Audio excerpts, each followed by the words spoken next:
Hello, I'm James, and I'm an old guy in Europe.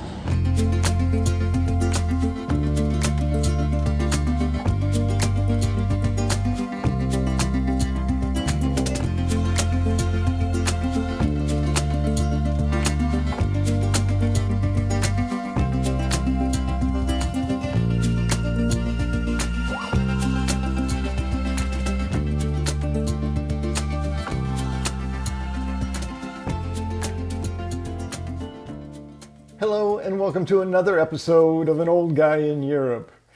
Back in October of 2022, Carl Munson and I talk on his Good Morning Portugal show about learning a new language like a child, tuning your ear, and being lazy when speaking. I think you might find it interesting and maybe even helpful, whether you're learning Portuguese, or any other language for that matter, or not. So please sit back, relax, and enjoy. Brilliant. All right, let's play his music and bring him on, shall we? And we look forward to talking to James every Monday morning about mindful migration. Here he is after.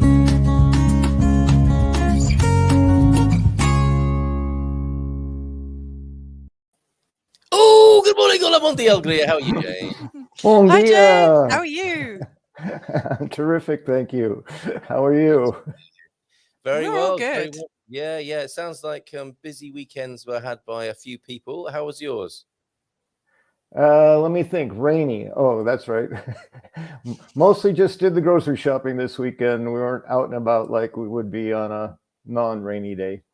It does make a big difference to Portuguese people and the culture, doesn't it? I think people go indoors and stay there, don't they, until the rain has passed? Yeah, like standing in the shade when it's sunny out. Like Yes. everyone does that. It's just, and it makes total sense.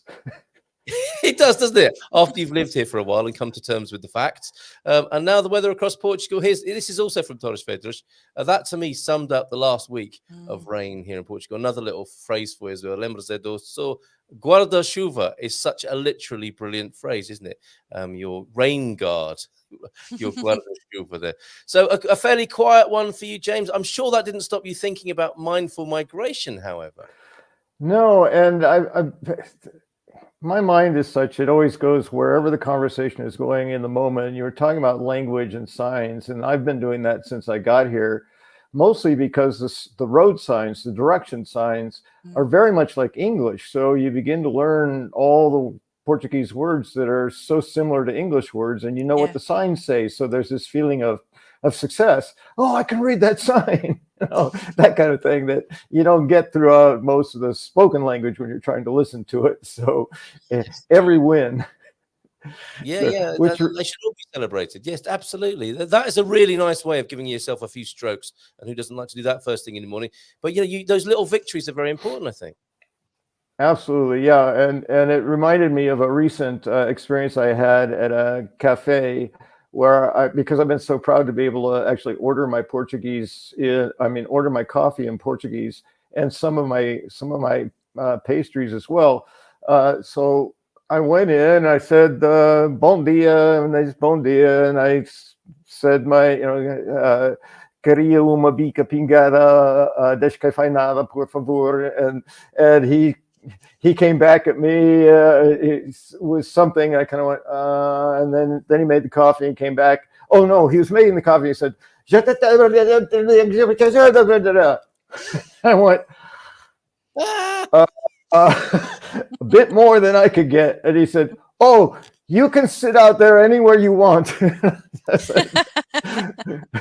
So right in my moment of, great success was another challenge. So I think forever learning. Yeah. It's quite funny that you say that, James, because our friend Dee, she's been learning Portuguese for 4.5, maybe 5 years, and she's really good at speaking it and can get her needs met, etc. But when people respond to her, like where she's been working with the same teacher, I mean, she can understand different things on TV, but like real people in real life, it comes right at her. And even though she's really good at learning languages, she's an ex-language teacher, it floors her. And so I think, oh, if Dee's a bit floored by that, it's okay. It's totally confusing, isn't it? It is. It can be. Yeah. So what did you Yeah, do, James? and Did you prepare the next stage of the conversation, or did you ask him to slow down? What's your strategy for that? well, I was caught, and I kind of anticipate that anyway, which early on caused me to not speak Portuguese because Right. I knew I was going to get a bunch of stuff I didn't know, and I felt like, oh, now I'm going to look like an idiot because I don't really speak this language. And then I realized this is not the way to learn a language, to not talk it, to not speak it, to not risk it, to not listen to it. Like, just be quiet, and then you won't look like an idiot. It's like, okay, let's move that ego aside. Sit down, get out of my head. All right, now I'm practicing, and my experience is Portuguese people appreciate that I'm speaking their language. The ones that speak English love the opportunity to practice with an English speaker. So it's not this sort of negative thing that we might carry around in our head that would stop us. The challenge for me has been to reply in Portuguese or keep trying to speak Portuguese when they're talking to me in English. That's what I call getting lazy. It's like, oh, it's easier, so I'll just do that. And the similar things with the language. We get lazy, and that's why we have such heavy accents, because we're not rolling our R's. We're not going re, re, and r. We're saying R or or how other Brits say their R's. Ah, we're going to say their R's. The Americans are going to say their R's. But to learn how to say those things in a way that we can be understood more clearly, and also then we can learn how to hear it better, because we're learning how to say it better, right? And to me, there's a certain laziness in just sticking with my accent and just saying the words Porto. That hurts my ear every time I hear it. Oh yeah, we're living in Porto. It's like, oh, stop. So that's a part of my practice. I think I'm going to learn more slowly, because I'm really trying to. Antonio, actually, Ferrara, helped me with this one phrase. He said, "You're still tuning your ear."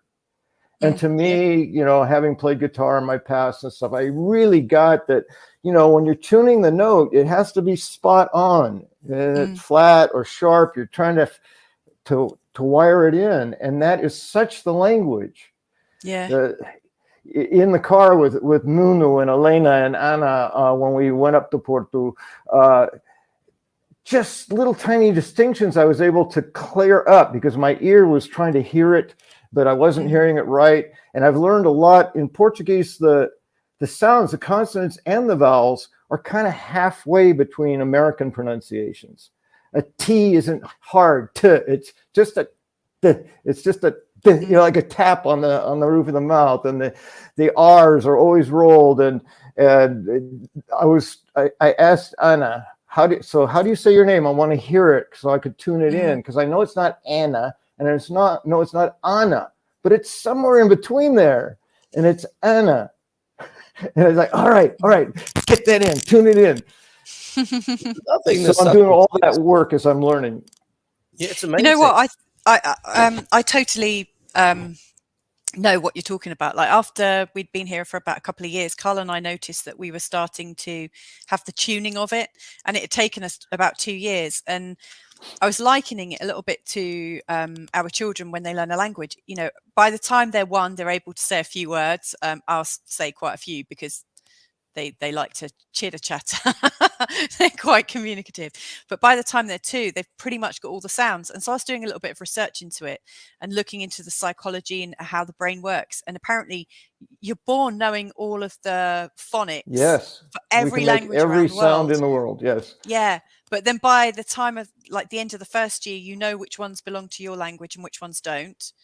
And then by this 2 and a little bit after, you are actually tuned into the phonics, and you can start picking them out and start picking out one phonic and another and the sound they make together. It's fascinating. So I think people should give themselves a huge I think people should forgive themselves a little bit.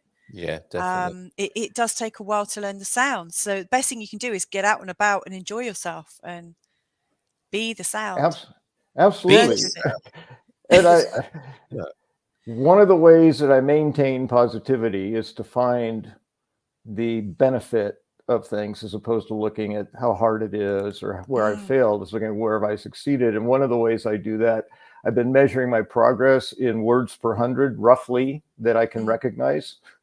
When I got here, it's like 2 or 3. Now I'm up to, I don't know, 10. So it's like, that's progress. That's a huge jump in progress in a year's time. I'm speaking like a 2-year-old, and I've only been here a year. That's twice as fast. That is really good. Yeah. So Yes. by the time I'm 5, I'll be, speaking like I'll be speaking like an adult. So, that kind of thing, as opposed to, oh, it's so hard and it's taking so long. It's just keep moving forward, keep listening. And it's not linear. Trying, keep speaking. It's not. It's well said, and it's not linear, is it? You get these bursts when it all comes together, and that's a very proud and special moment. And I think that resonates with what you're saying, Mrs. M, about how kids learn to speak. It's all going in, isn't it? And then there are, particularly with our 3-year-old, he's really demonstrating this at the moment. He's been listening for 3 years, and now he's taking his chance on the stage to put it all together, and he's quite unembarrassed about that, which is a really good quality. And I think that could be a lesson learned for many of us as well. And as you said, James, it's good to give it a go and not be embarrassed, because people are very kind in their reception of your novice status here in Portugal. But he is clearly going through a massive language growth spurt, which we could all emulate. He's been listening, he's putting it together, he's giving it a go, and it is coming. It's quite amazing, isn't it, what he's doing at the moment as a 3-year-old? He's writing it as well. Typing it on a computer. At 3, nice. It's quite shocking, but like, he's absorbing from his brother and sister and seeing how they're learning as well. The other thing I notice is every time you have a new situation in your life, you learn a new part of the language. Like when I lived in France, I was really good at the language of campsites because I was working on campsites. So I understood that. And then when I stepped out, I'd have to learn, like, I don't know, there were accidents and emergencies with my clients, and I'd have to go to hospital, and I'd all of a sudden learn a little bit more about the body and accident and emergency French. And so this weekend in particular, well, actually from Wednesday, really, when an ambulance was called for one of our friends, we were shocked, and in the moment of listening to the language that the ambulance guys the bombeiros were using. And there's all these little terms and references, and we might not get them all, but then I heard some other things when I was at the hospital this weekend, the way they say things.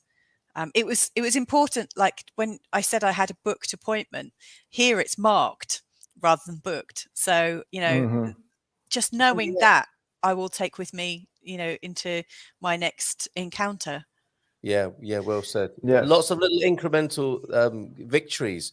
And I think it can all come together as well in bursts. So don't feel it's a linear and arduous process, because it's a lovely journey, like any, isn't it? Like a lovely walk through the countryside. There are bits where you think, will this ever end? Will I ever get there? And the moments of joy when it all comes together and you see a beautiful view. I think learning the language is like that.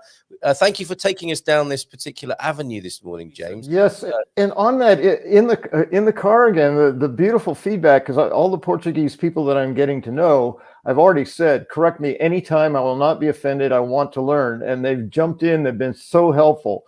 And I was talking with Nunu, and I was telling him how the one magical word I had learned was Korea. And he said he was confused a little bit. And he said, what? And this was following a conversation where I said, just say it, they'll understand. And I said, what? And he said, well, I'm not sure you used the correct word. Korea is a city in Portugal. We lived there. Yes. I went, huh? I thought I said Korea. And he said, yeah, that's what you said. What did you mean? I said, what I meant was I would like. And he goes, oh, Korea. And my ear's like, isn't that what I said? And he said, so I had to tune it in. I had to actually get it down. I said, so what did I say? And he said, "K" or "ku," "ku." I was hearing "ku," something like that. "Ka" didn't make sense, so "Korea" was the closest thing I could find that made sense in my Portuguese mind. He says, "What you're looking for is "k," not "k." "K," not "k." And it's like, tune. Yeah. And again, this was immediately following, just speak it, we'll understand you. And I had an experience where I just attempted to say "my friend" in Portuguese. I said "meu amigo," and 3 Portuguese speakers, one of whom speaks fluent English to me back and forth consistently, had no idea what I had just said. Zero. 2 short words. And I had to tune it in. I learned, oh, it's male amigo, not male amigo. I squished it too much together. So Mio Amigo sounds like some sort of pudding, doesn't it? Mio Amigo. Yeah. I Yes. totally get it. I'd been living in France for 5 years at this point, and I went into a clothes shop and asked if I could try on the jumper, and they fell about laughing, and I couldn't understand why. And the intonation I'd used for jumper is the same as chicken. So I'd said, "Can I take this? Can I put this chicken on, please?" And they were like, "What?" Whatever floats your boat, lady. Yeah. Yeah, whatever floats your boat. All Yeah, right. I'm going to go. Love you all. You have an amazing. Beijinhos. There she goes. Ciao, ciao. Was there anything else you wanted to add this morning? We've taken you down a sort of linguistic avenue, haven't we? A linguistic detour. Was there something particular you wanted to talk about this morning? Well, one more anecdote, because it's relevant to language. It is another place where I was able to experience some success. Very similar situation. I was getting a phone cover for my phone at Intermarché.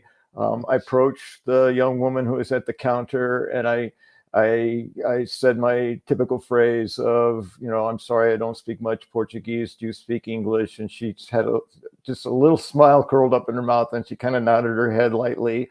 And I said, muito bem. Obrigado. I always try to be appreciative.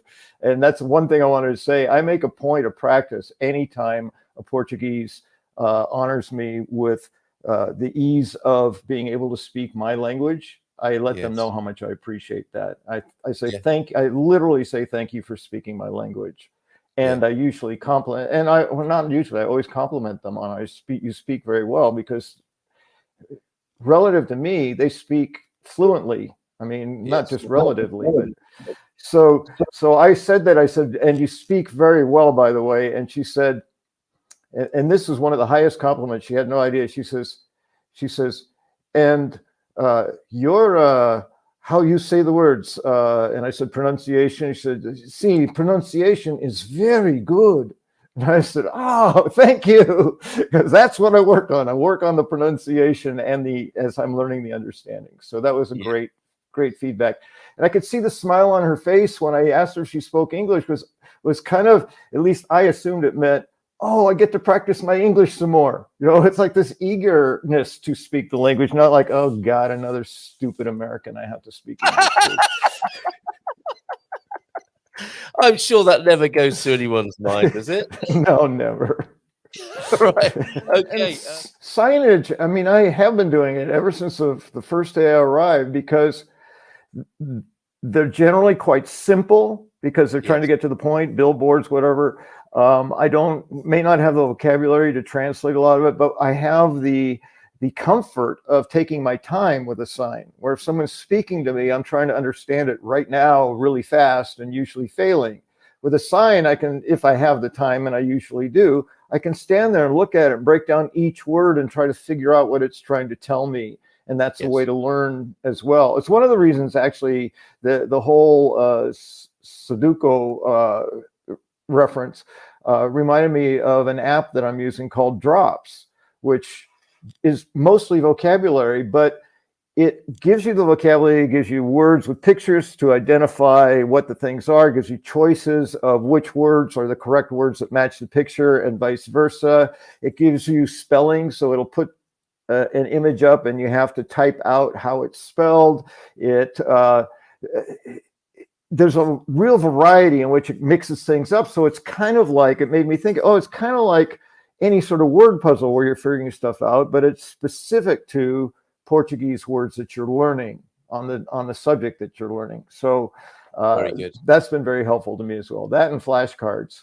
that I look at every day. Okay, he's talking about language flashcards, not any other kind that come to mind. Not flashing cards.